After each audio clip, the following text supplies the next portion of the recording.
ഉണ്ടായിട്ട് കാണിക്കുകയല്ല.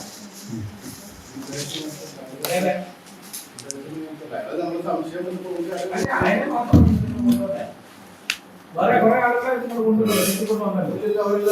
അവരെ വിട്ടാൽ നിങ്ങൾക്ക് തോന്നുമ്പോൾ കുട്ടികളെ വിടാൻ നിങ്ങളെ ആരും പുറപ്പെടുത്തി ഇവർക്കെതിരെ കേസെടുക്കും. 11 പേരെ കരുതൽ തടങ്ക് വെച്ചു. അപ്പൊ അവരെ മുടിയെടുക്കും.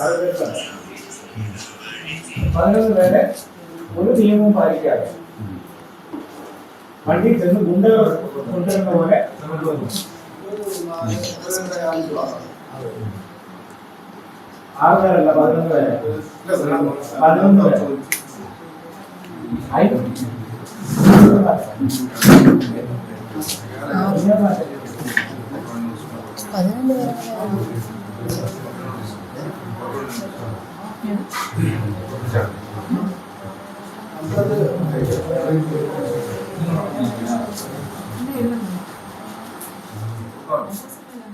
എന്റെ ഒരു നോട്ടീസും വേണ്ട. അയാളെ കൊണ്ട് ഞാൻ പോവാ, വേറെ കാര്യമൊന്നുമില്ല.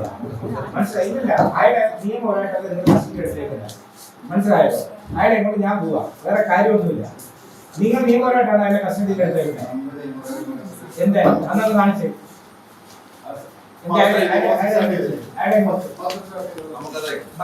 സ്റ്റാർട്ട് ചെയ്യുന്നത് എന്ത് തോന്നുമ്പോഴാണ് അറസ്റ്റ് ചെയ്ത പേപ്പർ കാണിച്ചത്? എന്തേ ആരാ അയാൾ അറസ്റ്റ് ചെയ്യപ്പെട്ട പേപ്പർ കാണിച്ചത്? എന്തേ എന്തേ അയാൾ അറസ്റ്റ് ചെയ്യപ്പെട്ട പേപ്പർ കാണില്ലേ?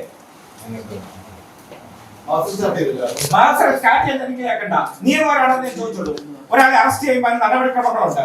അറസ്റ്റ് സ്റ്റാർട്ട് ചെയ്ത പേപ്പർ കാണിക്കുക, അറസ്റ്റ് ചെയ്ത പേപ്പർ കാണിക്കുക. രേഖപ്പെടുത്തിയില്ലേ? പിന്നെ കാണിക്കുന്നത് പിന്നല്ല കൈ ഓർമ്മ എടുത്ത് വെക്കാനോ? എടുക്കാൻ അറസ്റ്റ് രേഖപ്പെടുത്തിയിട്ടില്ലല്ലോ. എടുക്കാൻ ഇതെന്താ തോന്നിയാ? മനുഷ്യരെ ക്ഷമിക്കുന്നതിനും സഹിക്കുന്നതിനും പരിധികളുണ്ട്. മനസ്സിലായല്ലോ? പരിധികളുണ്ട്. അവിടെ മനുഷ്യൻ ചാകാൻ തുടങ്ങുക. ആന കയറി താന്തേലാടിയെ കാണിക്കാൻ തുടങ്ങിയേക്കുന്നു. പോലീസാണെന്ന് പറഞ്ഞ് കത്തിക്കും. രണ്ടാമത് ഇവിടെ നക്സലുകൾ വരും. മനസ്സിലായോ? നിങ്ങൾ എന്താ കരുതിയിരിക്കുന്നത്? എടാ അവിടെ ജനങ്ങൾ പ്രതിഷേധിച്ച് നിൽക്കുക. ആന വന്നിറങ്ങുന്നത്. എന്നിട്ട് പാവങ്ങളെ എല്ലാം പിടിച്ചോണ്ടെങ്കിൽ പോരുക. എന്നിട്ട് നിങ്ങൾക്ക് യഥേഷ്ടം പ്രതിയാക്കുക. എന്ത് ആനന്ദിയെ നിങ്ങൾ കസ്റ്റഡി താഴെ വാ. നിനക്കെന്താ എത്ര റോള്? നിനക്കെന്താ റോള്?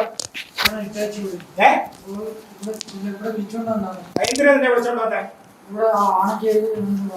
ആനക്ക് ആന ചത്തു. നീ എന്ത് ചെയ്തു? അല്ല എനിക്കങ്ങനെ തീർക്കൊന്നും വേണ്ട. എനിക്ക് കൊടുത്തതിന്റെ ഔദാര്യം വേണ്ട. ഇന്നലെ ഇവിടെ ഞാൻ വിളിച്ചു പറഞ്ഞു, ഞാൻ ഉയർന്ന ഫോറസ്റ്റ് ഓഫീസറുമായി സംസാരിച്ച് ഈ കാര്യത്തിൽ വ്യക്തത എടുത്തോളാം. തോന്നിയ നിന്നെ പണിയിപ്പിക്കുന്ന ആരാന്ന് എനിക്കറിയാം. മനസ്സിലായല്ലോ? അതിന് വ്യക്തത വരുത്താം. എടാ ഇവർക്ക് ആന ചത്തു. ആന ചത്തെങ്കിൽ അതിനെന്തെങ്കിലും ഇതുണ്ടെങ്കിൽ അവര് ഇലക്ട്രിസിറ്റി റിപ്പോർട്ട് വാങ്ങണ്ടേ? ഇലക്ട്രിസിറ്റിക്കാർ പോയി പരിശോധിച്ചു. ഞാൻ അവരോട് സംസാരിച്ചു.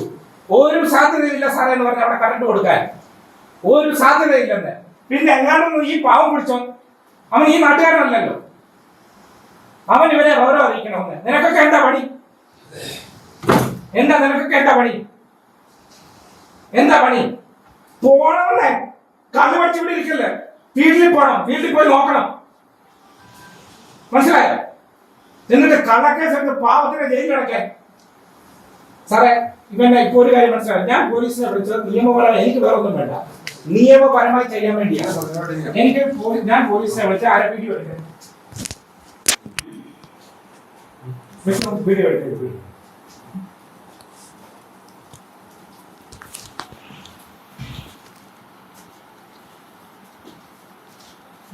എനിക്ക് വേറൊന്നും വേണ്ട, നിയമപരമായി സഹായം വേണം. ഈ അനധികൃതമായിട്ടാണല്ലോ പ്രശ്നം എടുത്തേക്കുന്നത്.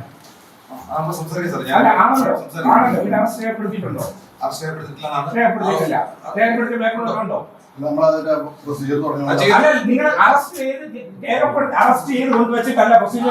ആദ്യം അയാളോട് ചോദിച്ചിട്ട് അയാൾ അതിന് വില്ലിംഗ് ആയി. അയാൾ പറഞ്ഞ കാര്യങ്ങൾ അറസ്റ്റ് ചെയ്യാൻ പാകത്തിലുള്ളതാണെന്ന് പറഞ്ഞു.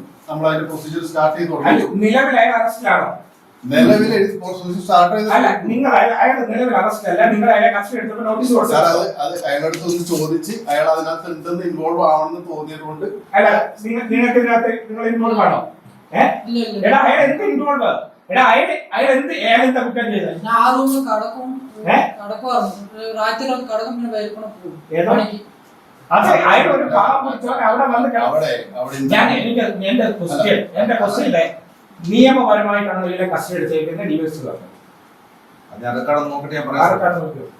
റെക്കോർഡ് ഇപ്പൊ നോക്കൂ റെക്കോർഡ് നോക്കൂ എന്തൊക്കെയാണ് എന്നെക്കാട്ട് കൂടുതൽ അറിയാമല്ലോ. ഇയാളെ നമ്മള് കൂട്ടിക്കൊണ്ട് വന്നിട്ട് ഇയാളുടെ മൊഴിയെടുത്ത് മൊഴിയെടുത്തിട്ട് നമ്മൾ ഫോട്ടോ അടിച്ചു കൊടുക്കാൻ വേണ്ടി ഉദ്ദേശിക്കുന്നത്. അതെല്ലാം അതിന് മുമ്പ് ചെയ്യണം. അത് നിലവിലായ പ്രതിയല്ല.